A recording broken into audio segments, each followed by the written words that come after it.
ay ng aming anak, ng iyong anak na si Jesus. Maraming salamat po at hinihingi namin ang iyong patnubay at gabay sa amin. Sa pangalan ni Jesus. Amen. In addition, Father God, yung pong mga kapatid din namin na ma-late, ay ikayo din po ang patuloy na mag-bless sa kanila.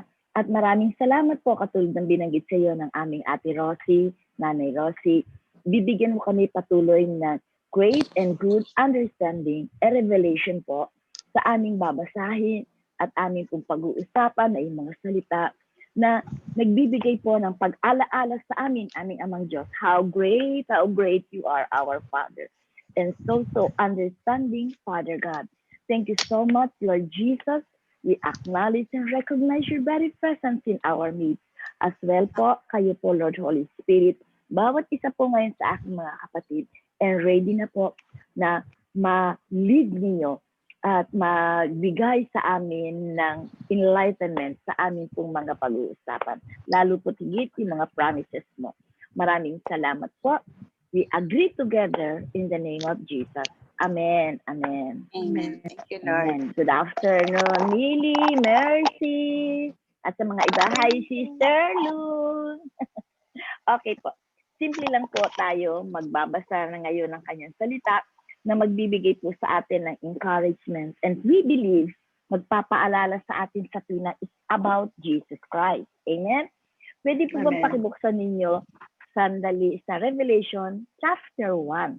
Kasi doon po, dinescribe kung ano itsura at kung sino si Lord Jesus Christ. At yung intimacy po nila ni Apostle John. Okay? Sige po. Revelation chapter 1 po. Yan. May Bible reader ako dito. Gusto ko po si Sister Roxanne.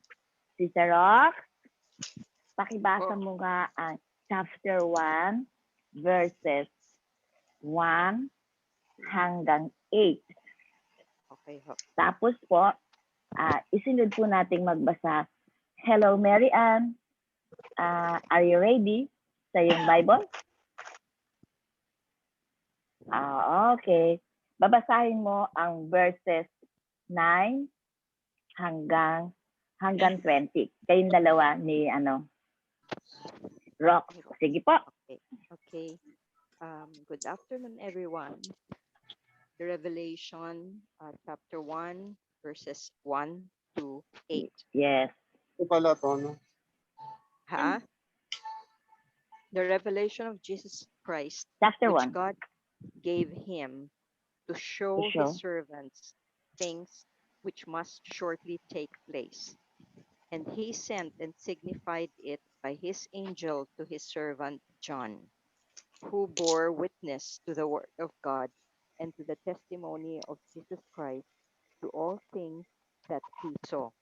Blessed is he who reads, and those who hear the words of his prophecy, and keep those things which are written in it, for the time is near.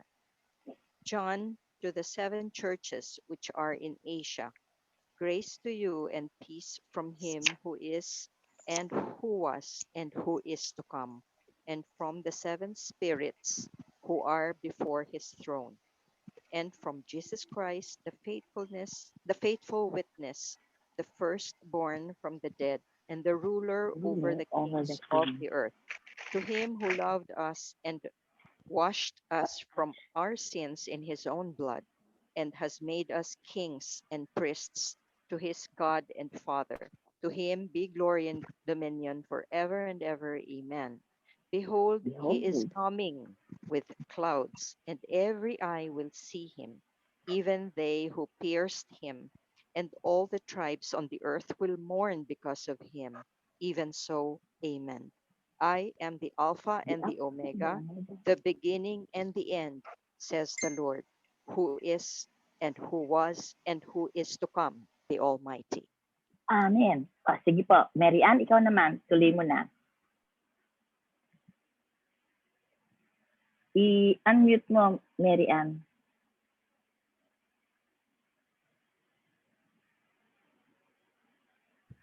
Ayan. Okay. Verse 9. Revelation chapter 1, verse 9. Yeah? Okay. Sige po, nawala tuloy. I, dali lang ho ah. Sige. Okay lang. Ay, Diyos ko, saan pala dito? Sige po.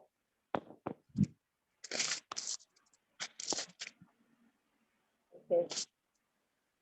Okay, ito na po. I, John, who also am your brother and companion in tribulation and for the kingdom and patience of Jesus Christ, was in the isle that is called Patmos, Patmos. for the word of God and for the testimony of Jesus Christ. I was in the spirit of the Lord's day and heard behind me a great voice as of a trumpet, saying, I am Alpha and Omega, and first and the last. You have what You see? thou seest with me in churches, which was in Asia, and and unto Ephesus?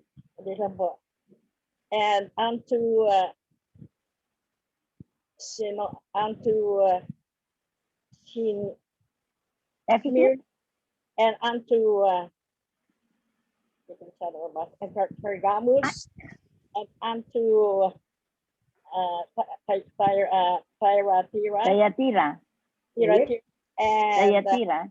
Thyatira and Sardis, and unto Philadelphia, and unto Laodicea. and I turned to see the voice that spoke with me, and I being turned, I saw 7 golden Golden. Lampstand. candlesticks Okay. in Ibang version. Okay. in the midst of the 7 candlesticks or lampstands, one like unto the Son of Man, clothed with the garment blown out to the foot, bound to the foot, and with about the pops with a golden smile. Golden girdle. His head and his hair were white like wool, as white as snow, and his eyes are as a flame of fire, and his feet like unto fine brass, and as if they burn of furnace, and the voice of the sound of many waters. Water. And he had in his right hand 7 stars, and out of his mouth went a sharp sword, Two-edged sword. two-edged sword, and his Countenance. countenance was as the sun Shiny. in his strength. And then I saw him. And when I saw him, I fell at his feet as Dead. and he had his right hand upon me, saying unto me, fear not, I am the first and the last. I am that liveth and was dead. Behold, I am alive forevermore. Amen. Amen and amen. The keys I have the keys of Hades. and the keys of Hades and of death. Write these things which thou hast heard, which thou hast seen, the things which are, and the things which shall be. Take place. The mystery of the 7 stars, which had sowest in me, in my right hand, and the 7 golden lampstand, the seven stars are the angels of the seven churches, and the seven lampstands which thou sowest are the seven churches. Amen. Praise God for the word. Amen po. Atin pong binasa muna yung chapter 1 and then the rest po mamaya mabasa po natin. Ano ba yung bilin ni Lord Jesus Christ kay Apostle John? At sinabi niya po dito na binanggit niya, write these things which you have seen. So at that time po, nasa Patmos po siya. Si Apostle John, doon po siya in exile. At ang sabi sa kanya, the things which are and the things which will take place after this, isulat mo. Talaga pala si Lord mahilig ding mag-journal. Di po ba? Ngayon, ito pong Book of Revelation, sabi, sa Greek translation ay Apocalypse. Ang ibig po sabihin, nung isang araw na meron kami Bible study, sabi po yung revelation, ito po yung kapahayagan sa iyo ng Panginoon Diyos na nagbibigay liwanag doon sa mga salita niya na ibinigay sa iyo. At ang sabi po dito, nag-unveil or nag-disclose ng reality ng God. Amen po? And then, dito ipinakita na nung binabasa ko, katulad nung kay Daniel, kung natatandaan yung vision ni Daniel, di ba nung nakaraang mga Wednesday, tayo po ay nag-aral tungkol kay Daniel. At sa chapter 10 po, if you still remember, ko po yung remembrance po ninyo, binanggit din ni Daniel itong kapahayagan na to kay Apostle John. Like for example po, sa verse 13 po ng chapter 1 ng Revelation, ang sabi po diyan ay, one like the Son of Man, clothed with a garment down to the feet, and girded about the chest with a golden band. Noong po sa Daniel chapter 10 ang pinag-aralan natin sa verses 5 to 6, ang nakalagay po doon, a man dressed in linen with a belt of fine gold. So, nung nakita po yun ni Daniel, nagbigay sa kanya ng picture, Son of Man.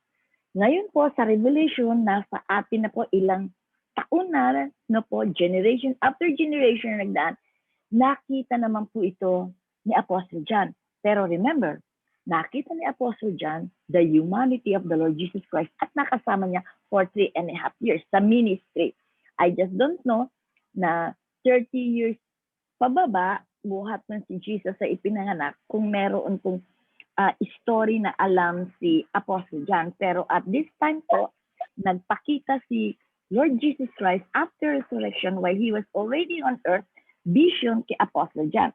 At ang sabi po dito, na description niya, yung pong, like for example, sa verse 14 ng chapter 1 din po ng Revelation, nandoon, eyes were like a fiery flame. Tapos kay Daniel po, ganun din, eyes like a fiery torch. So, ito po yung description nila sa ating Panginoong Jesus. So, pag in-adjust mo yung imagination mo, maalala mo, mapicture mo, itsura ng ating description ng ating Panginoong Jesus. Galing, ano po? Okay. Doon naman po sa verse 15, nakita ko lang po sa inyo, ang sabi dito, his feet were like pine brass as if refined in a furnace, and his voice as the sound of many waters. Sa chapter 10 po ng Daniel, ang sabi doon, sound of his voice was like the roar of a multitude. Wow. So, yung kanilang description, isa lang, di po ba? Mayroon siyang similitude. Okay. Doon po naman sa verse 15 pa rin, nandoon po yung, hindi ko yata napansin dito yung head. Ano po, nakalagay dito. His head and hair were white, like wool, as white as snow, and his eyes like a flame of fire. Naalala po ako, meron po rin akong binasa sa Ezekiel, nakita din po nila itong description na to. Alright. Pagdating po doon sa verse 16, doon po lang kay Daniel, chapter 10 pa rin po. Arms and feet look like burnished bronze. So, dito sa ating binasa sa Revelation, feet was like polished brass refined in a furnace. Okay. At sinabi, ang face niya nag-shone like the sun at its brightest. Sa verse 16 po ito. Basahin po natin ulit. Ano? Sabi dito, his countenance was like the sun shining in its strength. Sa Revelation. Sa Daniel naman po ang sabi, the face of the Son of Man shone like lightning. So, ano po ang masasabi ninyo? Si Lord Jesus, at that time, nung panahon ni Daniel, nagpakita siya kay Daniel. Tapos ngayon sa panahon, maraming taong generation na nagpakita naman siya kay Apostle John. How about us naman? Ano po? No? Pero at least, pinasulat niya sa Holy Spirit ito para kung ikaw ay nag-i-imagine, ano ba itsura? Ano ba ang description? Ano bang makikita ko kay Lord Jesus Christ? So, magkaroon ka na ngayon ng imagination kung anong itsura ng ating Lord Jesus. Amen po. At ang sabi po dito, si John nag-speak tungkol sa 7 churches. Pero gusto ko lang pong paalala sa bawat isa sa atin, yung claim ni Lord Jesus Christ. Ang sabi po dito, una muna si Apostle John sa verse 4, sabi niya, nag-address siya sa mga mabasa nitong kanyang book. Grace to you and peace from Him, from the Lord, who is and who was and who is to come. Alright? Tapos po, si Lord Jesus Christ Himself, sa verse 8 ng chapter 1 pa rin, ang sabi niya, I am the Alpha and the Omega, the beginning and the end, who is and who was and who is to come, the Almighty. Claim niya ni Jesus. Sa verse 11, binanggit na naman niya, I am the Alpha and the Omega, the first and the last. Tapos nagbigay na siya ng instruction. Ang sabi niya, what you see, kung ano yung nakikita mo, isulat mo sa libro at isend mo sa 7 churches sa Asia. Ngayon po, ang sabi, Turkey. No?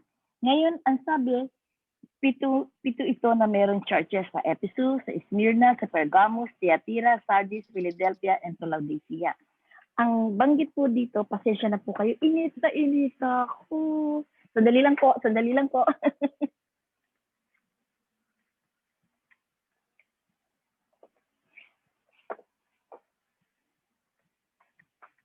Ayan. Sirap kaya Diana? Mainit. Alright. Sa'yo, Hazel, dyan malamig, no? Okay. Init na ngayon. Alright, tuloy ko po. Ngayon, ang sabi po dito, si Jesus Christ, ang sabi, the faithful witness, the firstborn from the dead, and the ruler over the kings of the earth, who loved us and washed us from our sins in His own blood, made us kings and priests to His God and Father. To Him be glory and dominion forever and ever. Amen. Wow. Yung pong mga claims, yung mga description po tungkol sa ating God, Lord Jesus Christ, na narito, nakapagpapatibok po ng puso. Hindi po ba? No? Focus mo lang sino itong kinakausap mo araw-araw. Sino itong parati mong kasama araw-araw.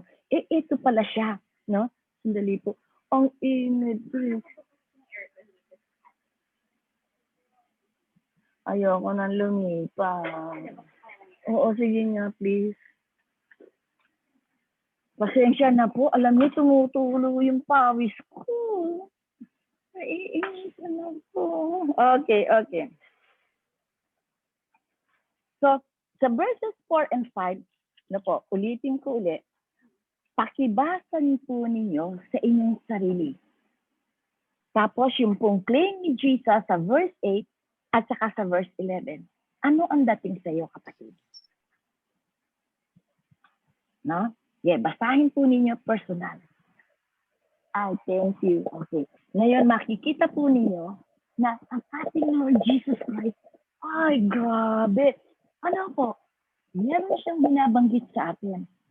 At ang isa pang maganda dito, meron siyang sinabi na nagbigay sa atin ng matinding, sabihin po natin yung assurance na we can reign in this life, talagang we can take dominion. Basahin niyo po yung verse 18. Verse 9. Sige po. I am He who lived and was dead, And behold, pag sinabing behold, look, ano po? And behold, I am alive forevermore. Amen. And I have the keys of Hades and of death. Ito pong Hades, ito po yung place wherein yung hell nandoon. Ano po? Ngayon, itong claims na to ni Lord Jesus Christ sa kanyang sarili at saka yung description niya. Alam niyo po ba sa Matthew 17 sa Transfiguration, nakita din po itong description na to ni Peter, ni Simon, ni Peter, ni James at saka din ni John. Na si Lord Jesus Christ hindi pa po nako-crucified at siya ay nag-ministry pa. Ngayon, sa ating buhay, yan yung kasama mo araw-araw. Di po ba? O, basahin mo ulit. Ang sabi, I have the keys of Hades and of death. Anong dating sa iyo, kapatid? Assurance. Di po ba? Siya na nabuhay, namatay, at ngayon nabubuhay forevermore.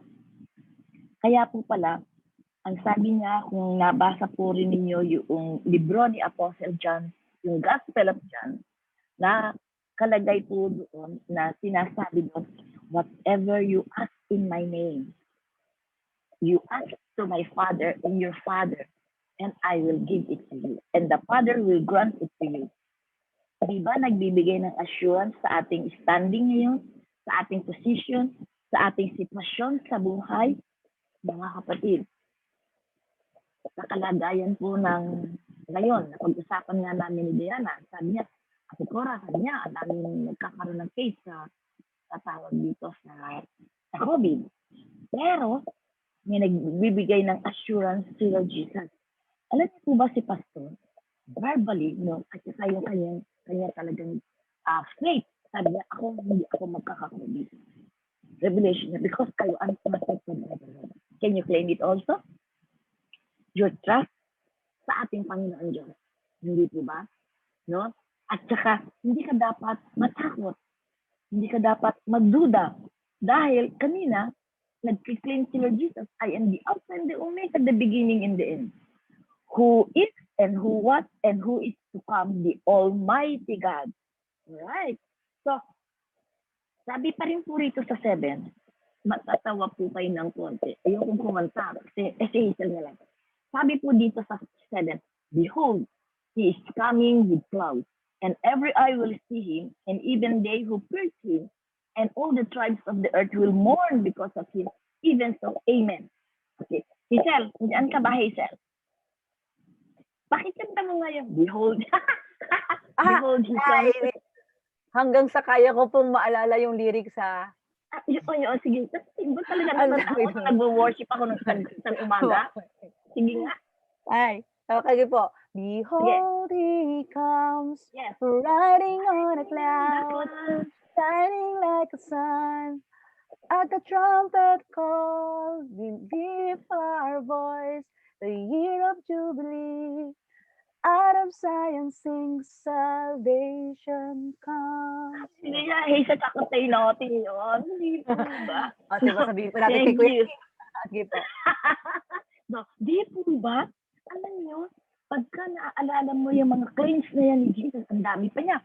Meron pa po siyang sinabi. Gusto ko lang i-remind ng bawat sa atin to bring your focus on the Lord Jesus and to trust Him always in your life. Yung 7 I am siyang sinabi na sa atin, I am the light of the world, I am the bread of life, I am the door and the resurrection. Hindi po ba? No. So, isang sabi mo, get away from any fears, from any doubts, sa mga narinig niyo sa news. At meron pa rin po isang revelation dyan na binanggit po ni Pastor Efren. Hindi na masama ang lahat ng pumapasok. Yung pong lumalabas. So, ibig po sabihin yan, kung anumang bagay po yung nandyan sa kaisipan mo na pumasok, doubt, fear, kung anuman po yan, alisin mo yan. Amen po? No. Sa totoo lang po, alam nyo, marami rin ako naririnig na balita. Pero hindi man ako nilinervyo. At may age, meron pa po nagsabi, ito si Diana, si Millie, ano po, noong sana kami ay aalis, ano po. Sabi niya, naku, Ate Cora, ano ka na 70 ka na. Sabi niya ganun, ganito ganyan, yung mga seniors. Alam niyo, sa totoo lang po, di man ako natatakot. Alam ko, protected po ako ng God as well as you are. Right po? Okay, nais ko lang po i-lift up yung inyong spirit because the strong spirit of a man, wow, sustain us mga kapatid sa ating emotion, sa ating will, sa ating mind, emotion, and will. So, anumang bagay po ngayon, wala kang dapat ikatakot. Alright? So, tuloy po tayo. Okay. Ang sabi po diyan ni God Jesus Christ, isulat mo at isend mo at ipabahagi mo. Ngayon, meron pong 7 churches na sinasabi na po at dito ipinakita ay bago po pala yon, no? Bago po pala yon. Nais ko muna liwanagin. Meron po sa verse 13 na sinabi na yung 7 lampstands. Pagkatapos may sinabi din pong okay. Medyo na ano lang po ako dito. May sinabi si Lord Jesus Christ doon sa umpisa. If you still remember, tingnan po natin. Sa verse, ano po ba yan? Yung binasa natin kanina. Verse 13. Verse 13. One like the Son of Man clothed with a garment down to me and girded about the chest with a golden band.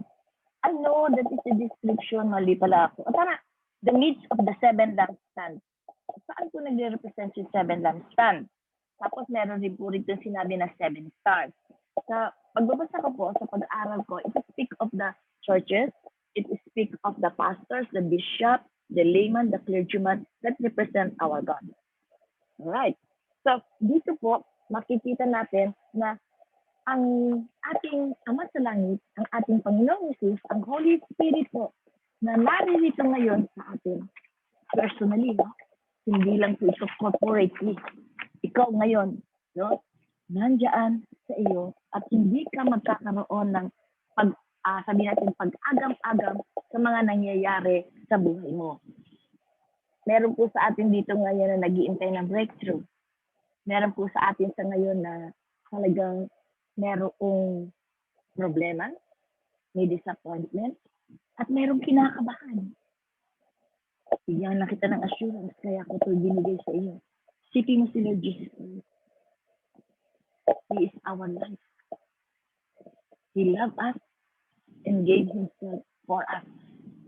Tapos, kung ikaw naman ay may problem sa sarili mo, napagawa ka na hindi maganda, alam mo ba na forgiven ka na because of the cross, because of the resurrection, and also you are washed by the blood of Jesus. Just communicate to Him at mararanasan mo na talagang yung peace niya na iniwan sa atin, na ibinigay sa atin, nagtatranscend dyan talaga. At mararanasan mo, kapatid, peaceful. Kahit na chaos dyan sa paligid, peaceful ang puso mo, peaceful at iyong isipan, at makapagbibigay ng ang iyong sasabihin, ang iyong gagawing decision, makapagbibigay sa iyo ng peaceful and worthy living. You are walking righteously to our God. Amen. Okay. Ngayon po, punta tayo doon sa sinasabi ni Lord Jesus. Bakit niya in-address ang 7 churches na to? Ang sabi po dito, itong 7 churches na to, may mga apostles na nag-first po doon, tapos may mga apostles po doon na sa kanilang mga bahay-bahay, halimbawa po sa Ephesus, Smyrna, sa 7 churches na to, may mga believers kay Lord Jesus Christ. At the same time, merong mga persecution silang mga dinaranas. Gusto ni Lord Jesus i-uphold itong mga taong to at gusto niya magkaroon ng direct communication sa mga taong ito. Okay?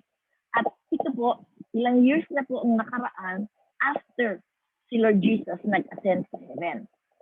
Sina Maria Cristina Miranda. Amen. Pakibasa mo nga anak ang chapter 2, yung nagsasabi tungkol sa church sa Ephesus na ang tawag ay Loveless Church. Verses 1 to 7. Are you there, Cristina? Tina Ganda.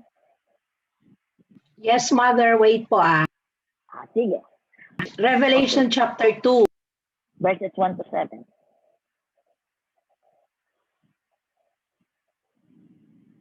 Oh, Iha, nakamute ko.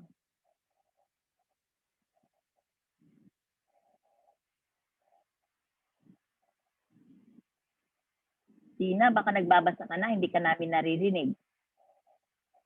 Hello, Mother. Yes, yes. Revelation 2, verses 1:7. 1 to 7. To the angel of the church of Ephesus write, this thing says he who holds the 7 stars in his right hand, who walks in the midst of the 7 golden lampstands. I know your works, your labor, your patience, and that you cannot bear those who are evil. And you have tested those who say they are apostles and are not, and have found them liars. And you have persevered and have patience and have labored for my name's sake and have not become weary. Nevertheless, I have these things against you, that you have left your first love. Remember therefore from where you have fallen. Repent and do the first works, or else I will come to you quickly and remove your lampstand from its place, unless you repent. But this you have, that you have hate the deeds of the Nicolaitans, which I also hate. He who has an ear, let him hear what the Spirit says to the churches. To him who overcomes, I will give to eat from the tree of life, which is in the midst of the paradise of God. Amen. Alam niyo po ba, si Apostle John ang pastor dito sa Ephesus before. At bakit ngayon, ang sinasabi ni Lord Jesus, ang sabi sa description ko, loveless church. What happened sa palagay mo, Tina, doon sa binasa mo? Will you kindly briefly sabihin mo sa amin kung ano binigay ng Diyos sa iyo while you are reading His word? Una po, in-acknowledge po kung ano yung meron sila. Meron Yes. silang work, meron silang labor, meron silang patience, they cannot bear those who are evil. Kaya lang, may problema. Nawala yung first love. Anyari? First love, anak? Nawala. Di ba pag in love kayo, Nanlamig. unang-unang Hindi first love nanlamig. mo, hindi mo makakalimutan, ang yari. Sandali, Tina, may tanong ako sa'yo. Pag ikaw ba na-occupy o na-overwhelm ng mga things around you, is it possible na yung dating love mo, ina-idol mo, nadidiminish, nalilesen? Opo, Kasi kasi yung eyes mo, focus po yung Yeah. focus po nawala, na naibaling siya sa iba. o sige nga, magsabi ka pa sa amin kung ano pa yung na-perceive mo na sinabi ni Lord while you are reading this word. Again, in-acknowledge pa rin ni Lord na nagle-labored sila para sa Kanya at hindi po nagiging weary, hindi napapagal. Kasi nagtatrabaho naman po talaga, kaya lang, ano yung focus na po ng pagtatrabaho? Is it the work per se or si Lord? Kasi sometimes, for example, you are in the ministry, you're doing this for the sake of the ministry, but not for the Lord. Kasi may labor tayo, hindi tayo nagwe-weary, kaya lang nawala lang po talaga. Nawala yung rason bakit tayo gumagawa in the first place. Tapos yung init ng pag-ibig, Opo. ng lamig, no? Pero may solusyon si Lord. Ano ang sabi niya, anak? Sabi po rito, repent. Right.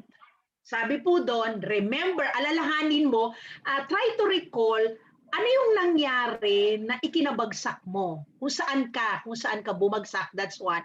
And then, humingi ka ng tawad, and then, do the first works. Ano yung first works mo? Na mahalin pa rin si Lord. Cling on pa din sa Kanya. Yun po. Okay. Meron ka pa sasabihin, Tina? Meron ka pang na-receive Wala na naman revelation? na po. Okay. Yun lang yung deeds ng Nicolaitans eh. Ay, oo, yung Nicolaitans. Mamaya, tsaka natin i-explain Sige dyan. po. Ano. Pero gusto ko kasing mag-focus tayo. Itong church na to, since si Apostle John ang first na pastor nila, tingnan natin kung grabe sila talaga doon sa teachings.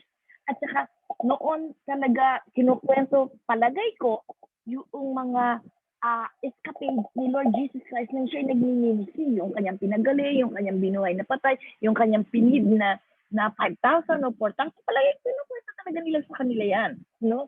Tapos, na-stir up ang kanilang spirit as well as their kanilang soul. Naging, sila, sabihin natin, engrossed, sabihin natin on fire. But, sabi ni Lord Jesus Christ dito, nevertheless, I have this against you. Hala, no? Yung hinahanap pala ng Lord yung pag-ibig o yung init ng pag-ibig niya sa kanya. Tampot pa mga kapatid. Nung araw ng bago pa lang tayong born again, ang hindi ng devotion mo, pag-gising mo, ako naranasan ko, gising ka ng maaga, madaling araw. Oh Lord God, Lord Jesus, thank you. Ganyan, natapos sa Father, ang bait-bait mo, ganyan, Tapos, later on, yung mga ginagawa mo ng devotion, nagiging ritual na. No, nagiging traditional ka na. Nawawala na talaga yung init o yung focus mo doon sa ginagawa mo kasi kumbaga naging habit forming na lang. Alam niyo po ba yun, mga kapatid? At ang sabi pa nga po dito, ang failures nila, ang isa sa failures nila, katulad ng binanggit dito, forsaken. So, balik sa mga anak ko na ikaw ay unang na born again. Gaano ka kaya kainit si Lord? I-compare mo doon sa pagdaan ng mga panahon at to that present today. No? Paggising mo ba sa umaga, hinahanap mo pa si Lord yung kanyang word at anong sasabihin sa'yo? O paggising mo sa umaga, naku, ano ba lulutuin ko? Paplanshin ko, naku, mamadali ako, meron pala akong work and line, meron pala akong pupuntahan. Yung time sa kanya, parang minamadali mo pa. No? Kasi lalo na pag na-late ka ng gising. Or even papalagay na natin, hindi naman ganun ka, si Lord, kay strict. That within the buong maghapon, malapit ka ng matulog, examine mo, ma-realize mo, hala, yung palang ginawa mo ay halos wala sa picture si Jesus as a God the Father. Na-enjoy mo yung nasa world. Na-enjoy mo yung, like for example, na-overwhelm ka ng isang pangyayari o ng isang answered prayer sa'yo ng Panginoon na ibinigay niya sa'yo na matagal mo nang gusto-gusto, ngayon na-receive mo, pero na-overwhelm ka noon. Di ba? Ang unang paalala sa atin dito ay, ang sabi dito, para makabalik ka is, kung saan ka nalitinahin, kung saan ka bumaksak. Ano ba yung pinag-umpisa ng panlalamig mo? O pang sabihin natin, nauwi na lang sa automatic yung ginagawa mo. Habit forming na lang. Pero wala na dun yung love mo. Ang God the Father pala, si Lord Jesus, ay tunay na naghahanap ng init ng pagmamahal sa kanyang mga anak. Dito ba? Kaya ang banggit po dito, nagbigay siya ng instruction, repent, do the works you did first. Okay. Ano ang sabi po diyan sa verse 5? Quickly, ano ang sabi pala niya? Repent and do the first works or else I will come to you quickly and remove your lampstand from its place unless you repent. Sabi po kanina, yung lampstand po saan nag-i-speak sa church. So, somehow, kaya ka pala merong konting problema sa mga kapatiran is because of you. Straightforward yan. No? Kaya ka pala nagkakaroon, sabihin natin ng konting negative ganito, konting salita sa ganito, it's just because ikaw yun. No? Ikaw yun. Yung first love sa Lord. So, mga kapatid, sa mga sandaling ito, ulitin ko, no? Ang sabi, itong church sa Ephesus, nag-speak po ito ng yung kanilang pag-ibig ay less. Pero, kinumend ng Lord ang kanyang, baka ikaw ito. Kanina nga, may bilasan ni Tina. Sabi ni Jesus, I know your work, I know your labor, I know your patience, and that you cannot bear those who are evil. Talaga naman pag mayroong nagsisinungaling, may gumagawa ng kademonyohan dyan, ng mga, sabihin natin, tungkol sa mga evil ones, no? Ayaw na ayaw mo yun. At tested mo sila, evil yan. Demonyo lang yan. I rebuke you. Ganyan ka kagad, ano? Tapos, Ang sabi dito, and you have tested those who say they are apostles and are not and have found them liars. Alam mo yun. Meron kang discernment. Okay. Verse 3. Nag-persevere ka. Meron kang patience, have labored for Jesus' sake and have not become weary.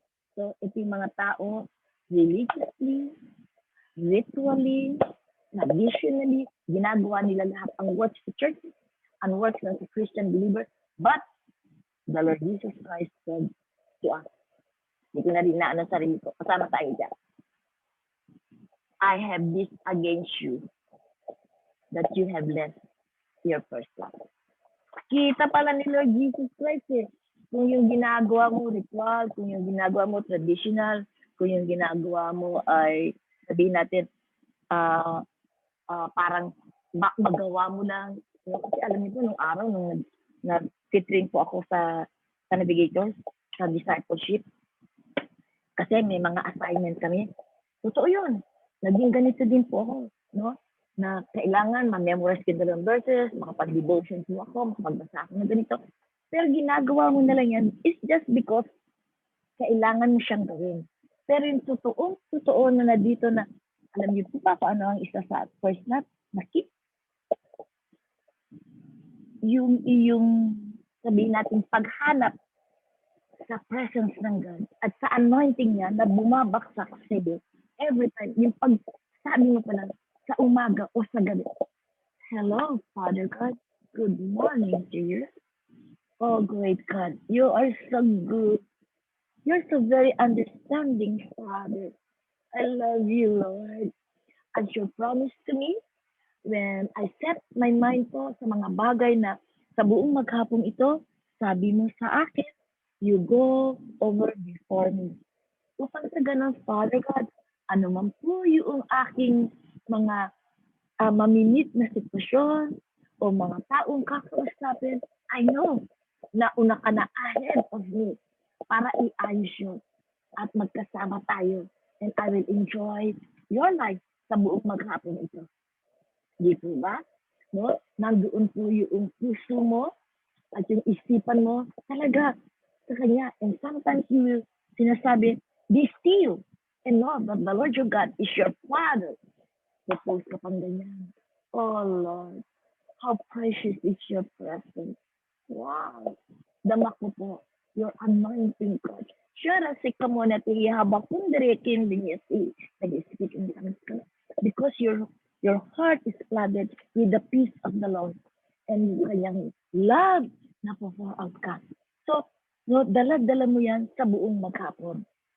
Yung love, yung init ng iyong pag-ibig sa ating Panginoon. Amen po? Okay. Bigyan kita ng 1 minute. How is your first love to our God, Jesus? When you,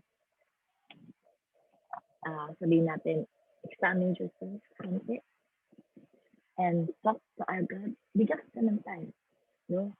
Ganyan pa rin ba ang init mo ngayon kay God? Nung ikaw ay unang nag-meet, unang inyong pag-meet, unang inyong pagkikita. Sige, bigyan ko kayong sandali. Hallelujah. Thank you, Lord.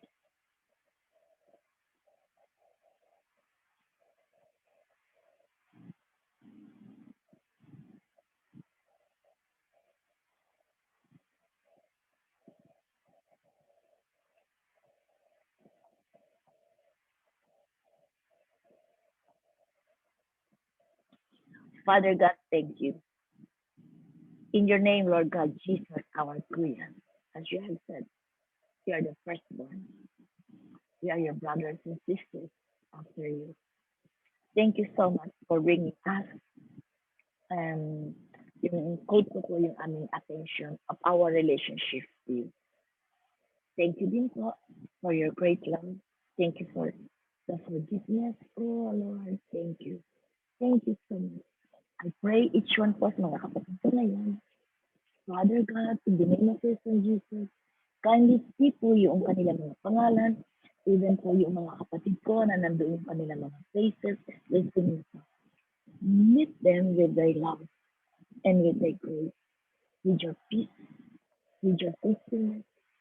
Oh Father, Lord Jesus, in your name, Thank you po. Amen. Hallelujah. Okay. In summary po, diyan sa episode na yan, ang sabi po dito, yung verses 1 to 7 na yan, ang strength niya, hard work, patience, endurance, rejected evil, and perseverance. Yan po yung strength ng bawat isa sa atin. Kumakatawan nito sa church, kumakatawan nito sa bawat isa sa atin na believer ni Lord Jesus. Ang failures lang niya po, forsaken his or her first love kay Jesus. Ang instruction ni Lord Jesus Christ, repent ka lang, sorry Father God, sorry Lord Jesus, and do the works. Kung saan ka naging parang nanlamig sa Kanya, balikan mo lang, and then do kung ano yung ginawa mo before. At ang promise niya, you will eat from the tree of life, and that is Jesus Christ.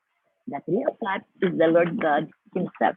Kaya pag nagbabasa ka ng word, makikinig ka ng preaching about Jesus, at mapapansin mo, even yung sabihin natin yung preacher hindi masyadong dynamic, pero because, excuse me, ikaw, on fire, hala, lahat halos ng word niya dumarating sa puso mo, nag-iinit ka, nagbabarn ka sa Kanya.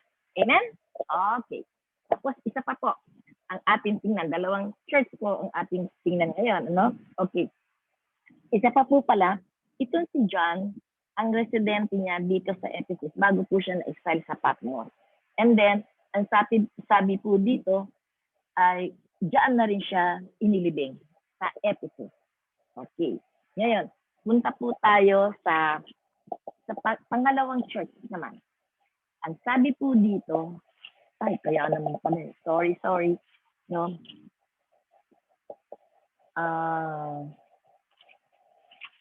Lakas kasi ng electric fan. Alright.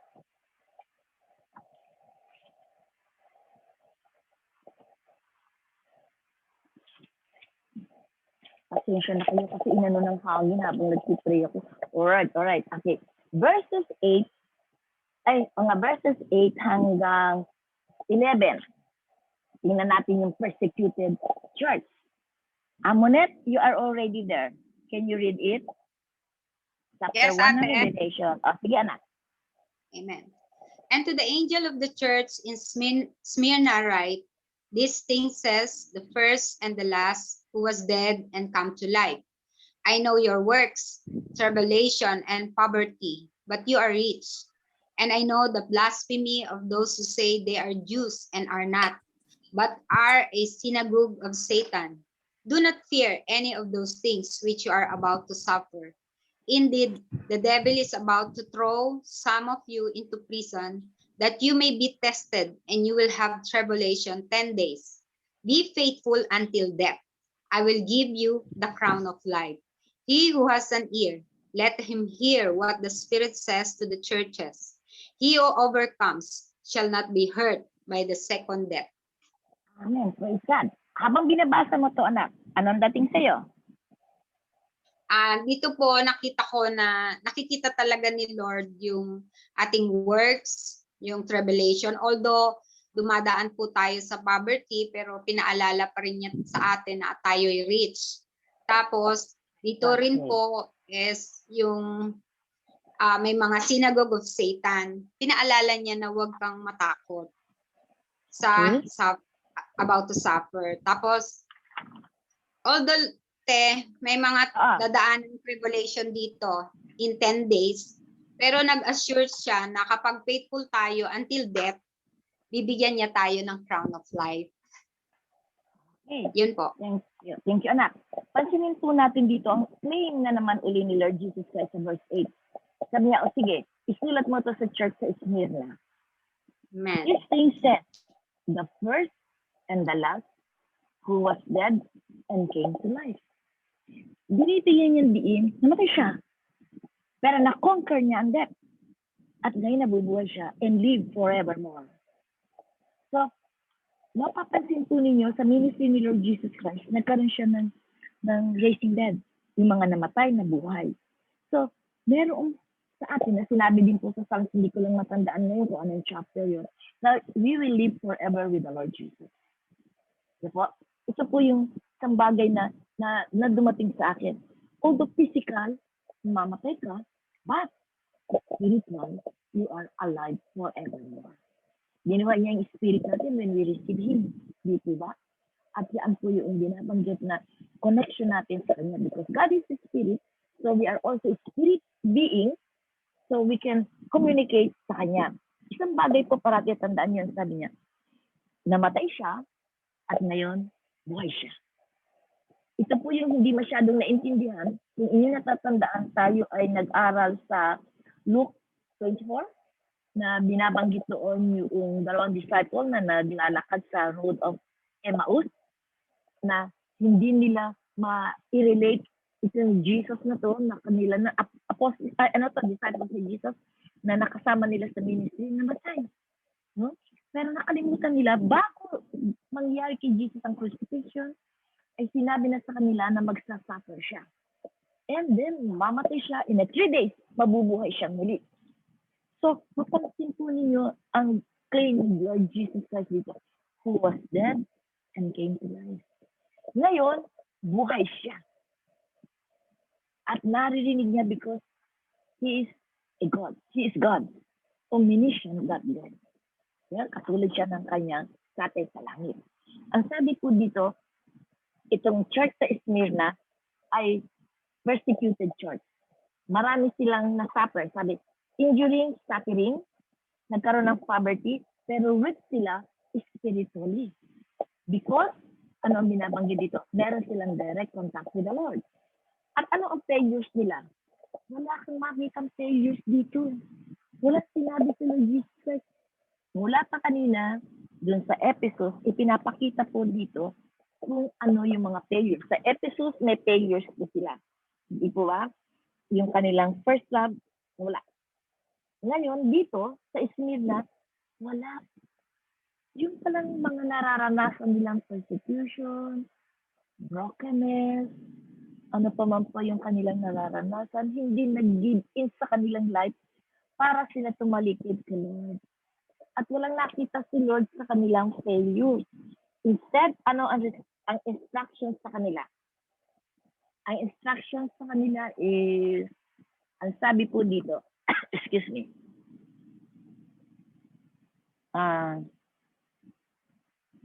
instructions sa Smyrna, remain faithful even when facing prison, persecution, or death. Mag-remain sila na faithful to the Lord. Do not fear any of those things which you are about to suffer. Indeed, the devil is about to throw some of you into prison that you may test it.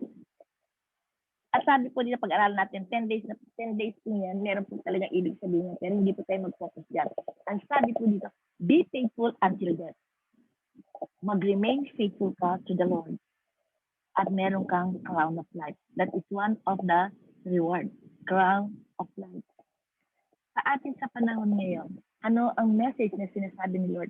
In spite of ng mga nararanasan niya, no? May brokenness dyan, merong family feud dyan, meron dyan discomfort, meron dyan sabihin natin na sickness or diseases, meron dyan kung ano-ano nararanasan mo, remain faithful to the Lord. Yan po yung kanyang message. At ang kanyang promise to the faithful one. I will give you the crown of life. You will not be hurt by the second death. Of course, the second death is hell. Hindi ka pupunta doon. Hindi mo mararanasan yun. Ang sabi dito, he will give us the crown of life. Kapatid, ang sabi po dito, basahin ko ulit. He who has an ear, let him hear what the Spirit says to the churches. The Holy Spirit, kahit minsan, hindi nagkulang sa atin to lead, to guide us, to able na ma-remember natin kung ano yung ating mga pinag-aralan. Sabi doon, He will bring back into our memory kung ano yung ating na-learn sa pagkasabi ni Lord Jesus sa mga binasa natin, napakinggan natin na kanyang word. He is so faithful, the Spirit of the Church. Ngayon, kapatid, ano ang sinasabi sa iyo ng ating Diyos Ama sa langit? Remain faithful sa Kanya. Kanina, restore your first love. Ngayon naman, be faithful sa Kanya. Amen po? Wow! Okay. At walang failure silang nakita doon. Ano po? Ngayon, tingnan naman natin ang Millie. Are you there? Miles? Andiyan ka ba, Millie? Apo, ate. Sige, pakibasa mo yung chapter 2 pa rin tayo, verses 12 hanggang 17. Okay po. The compromising church. And to the angel of the church in Pergamos, write, These things says he who has the sharp two-edged sword. I know your works and where you dwell, where Satan's throne is.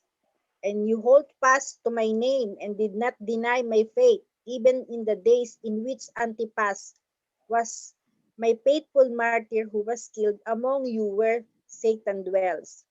But I have a few things against you, because you have been there those who hold the doctrine of Balaam, who taught Balak to put a stumbling block before the children of Israel, to eat things sacrificed to idols and to commit sexual immorality. Thus you also have those who hold the doctrine of Nicolaitans, which things I hate. Repent, or else I will come to you quickly, and will fight against them with the sword of my mouth. He who has an ear, let him hear what the Spirit says to the churches. To him who overcomes, I will give some of the hidden manna to eat, and I will give him a white stone, and on the stone a new name written, which no one knows except him who receives it. Hallelujah. Praise God. Ano ngayon ang dumating sa iyo, anak, habang binabasa natin at ikaw yung nagbasa dito sa ating passage? Sige. Parang in-acknowledge din po yung mga works niya, pero nag-hold pa sila sa pangalan ng Panginoon at hindi nag-deny ng kanilang mga pananampalataya. Naging faithful din sila, but sabi doon sa verse 14, meron din siyang rebuke na merong sabi niya, I have few things against you. Dahil sabi doon, nag-hold sila sa doctrine ni Balaam. Yun po yung sabi dito, yung doctrine ni Balaam at saka ni Nicolaitans, ito yung mga teachings na siniseduce yung mga people to pray, mga idolatry to idolatry to. Ba yung Nicolaitans ate, yung mga heretics ba yun? Heretics, mga immoral person ito. So yun po yung rebuke na binabanggit po dito sa Pergamos, yung nag-hold sila dun sa doctrine ni Balaam. Alright. Ang sabi dito itong Pergamos, pansinin mo ang claim ni Jesus. These things, he who has the sharp two-edged sword. Ano ba kumakatawan dyan sa sharp two-edged sword, The word. Yes. So malakas pala ang dating para sa akin, yung mga salita na lumalabas sa bibig ng God. So ang sabi niya, yes, ito yung nagsasalita na ibig sabihin yung kapangyarihan ng salita, may power and authority yan when you declared and when you confess the word. At sumunod doon, bago pala ako lumipat dito sa verse 12 na to, ano ang dating sa'yo ng sinabi dito, ito yung mga sinasabi, siya na meron sharp two-edged sword. At it represents the word of God. Ano ang dating sa'yo? Ni Jesus and the word of God. Si Jesus sabi, in the beginning was the word, and the word was with God. And the word was God. Di ibig sabihin po pala, mga kapatid, ingatan mo yung word na binigay sa'yo ng Lord, sapagkat yan, makapangyarihan yan. Di ba, ano ang description tungkol sa word of God sa Hebrews 4? Tingnan nga natin sandali. Sa Hebrews, ano ang sinasabi tungkol sa description ng word of God? Hebrews 4:12. Pakibasa mo, Mike. Dali lang po, ate. Hebrews 4:12. Okay. Hebrews 4:12. For the word of God is living and powerful, and sharper than any two-edged sword, piercing even to the division of soul and spirit, and of joints and marrow, and is a discerner of the thoughts and intents of the heart. Wow. So when sinabi nitong these things he said, na binabanggit niya, meron siyang sharp two-edged sword. It speak of the word of him. No? At ang sabi dito, living, powerful. The word of God is living and powerful. So it speaks of the word na nare-receive natin. Na naririnig natin. Tapos, pag ito ay inilabas mo, yung narinig mo, revelation siya, narinig mo, alam niyo ba, ang sabi dito, magbibigay ito ng division of soul and spirit and joints and marrow and discerner of the thoughts and intents of God. Kaya pag halimbawa, merong kang kausap o meron kang miniministeran, meron kang word of God na ibinigay sa kanya, kung siya may sakit, gagaling siya. Kung meron siyang ginagawang kalokohan, hindi pwedeng hindi siya makukonvict because the word of God convicts him doon sa mga bagay na naririnig niya. Amen po? So, pansinin mo mga kapatid, una muna, dito sa Pergamos Church na to, naroon, sa verse 13, yung Satan's throne. Meron akong na ano dito, ito yung sabi po ay, yung government, Roman government sandali po meron akong isinulat dito Asa na ba yun?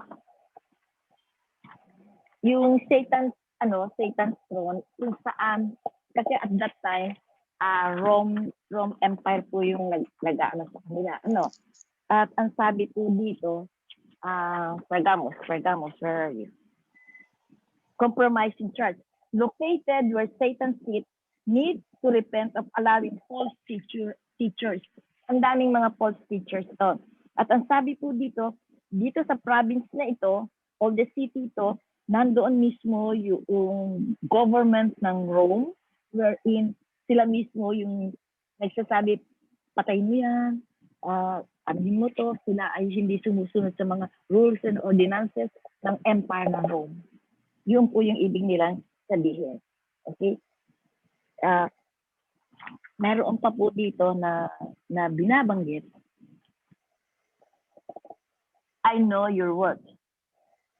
No? Ibig sabihin ng Diyos, ni Lord Jesus Christ, alam niya, no, sabi po dito is, ano ba ginagawa mo ngayon, kapatid?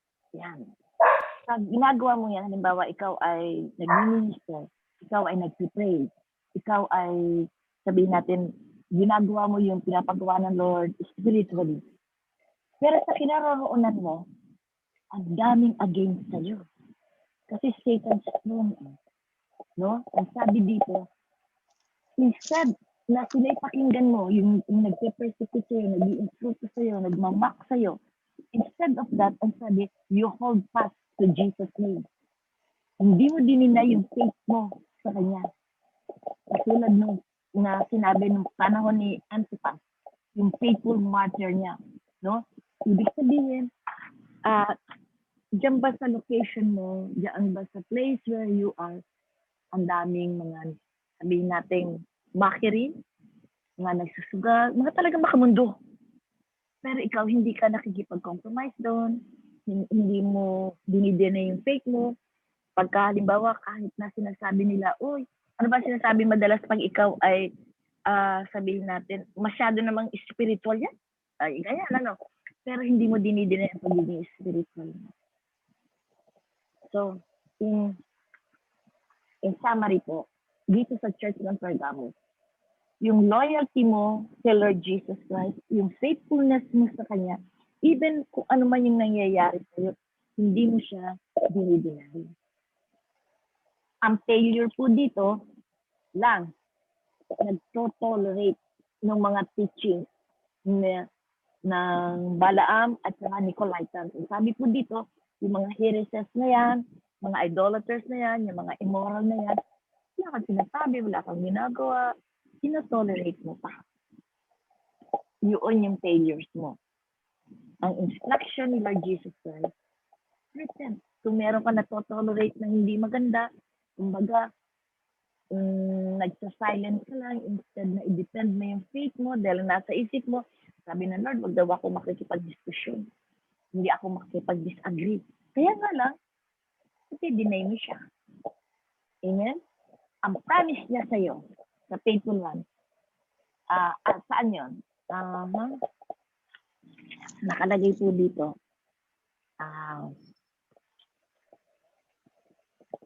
Verse 17. May tenga ka. Naririnig mo kung ano sinasabi ng Holy Spirit. So, sabi, to you who overcome, I will give some of the hidden manna to eat. Alam niyo nung merong sinabi si Pastor Tim dyan tungkol dyan sa manna. Pakinggan mo yung message niya. Ang ganda. Okay? Ang sabi po dito, I will give some of the hidden manna to eat. And I will give him a white stone. And on the stone, a new name written, which no one knows except him who received it. Wow, meron ka palang marireceive sa kanya. No? So, ano ang message natin? Do not compromise. Okay? So, kanina sa episode, pinaalalahanan ka, bring back your heart lang. Tapos, doon sa Smyrna, ang sabi doon, just remain faithful. Ngayon dito, sa Pergamos, ano ang sinasabi sa'yo? Hold fast. Mga kapatid, ito lang po yung ating na-receive for this moment. At alam ko, nakapagbigay ito ng some encouragement sa bawat isa sa atin. Unless meron yung question, meron kayong gustong sabihin, i-text niyo lang po ako. Alright? Pwede ba natin huligin ang kapatid na Tina Ganda to pray for us? Close us in blessing of the Lord. Tina? Amen. Father, maraming salamat po sa hapon pong ito. Father, thank you po sa word na binigay niyo po sa amin sa Book of Revelation, giving us a reminder, at sabi po ninyo, those who have an ear, let us hear, Father, what the Spirit says to us. Thank you, Father, for steering our spirit of the very word and reminding us to always focus unto you, the author and the finisher of our faith. Yung pag-ibig po namin sa iyo unang-una, Panginoon. Maranasan po namin na anuman po yung ginagawa po namin, yung pag-ibig po ang mag-move po sa amin sa iyo. Even, Father, maranasan po namin at ma-remind kami always na una kang nagmahal po sa amin, causing us to love you, Father. Salamat, Father, for us, anuman po yung pinagdadaanan po namin, to continuously have faith in you and to hold on po sa mga salita na pinagkaloob po ninyo sa amin. Ama, maraming salamat po. Thank you because hindi ka po nagsasawa na mag-remind, hindi ka nagsasawa na magbigay po ng mga words mo, at patuloy po na magmahal po sa amin. Muli po, Panginoon, maraming pong salamat. We give you praise, Father God. In Jesus' name, Amen. And also, Father God, I bless bawat isa po sa mga kapatid ko na narito ngayon with your strength, with your peace, with your love. And thank you so much, dear God. Thank you din po sa signal na ibinigay mo sa amin every time na mag-unit kami, Father God. Pakiayos ang aming signal. Yes, In the name of Jesus, upang sa ganun po, tuluyang kaming magkaroon ng fellowshipping po with you and with your word and with one another. Thank you so much, mga kapatid. Bless you all. Amen. Amen. Ay, Monet, thank you, Man, thank you, Thank you so much. Ay, thank you sa inyo. Thank you, ate. Monet, ang dami nun, Meron kang utang sa akin, Monet. Pa. Wala pa akong laing. Ate, pag di na po ako busy, promise. Ayos, okay. Promise, Paalala okay. lang. Okay. Apo, ate. Bye and thank you. Thank you sa flowers. Thank you, Monet, Nay. and Bye-bye po. and Hello. Bye. Thank you po. Thank you po.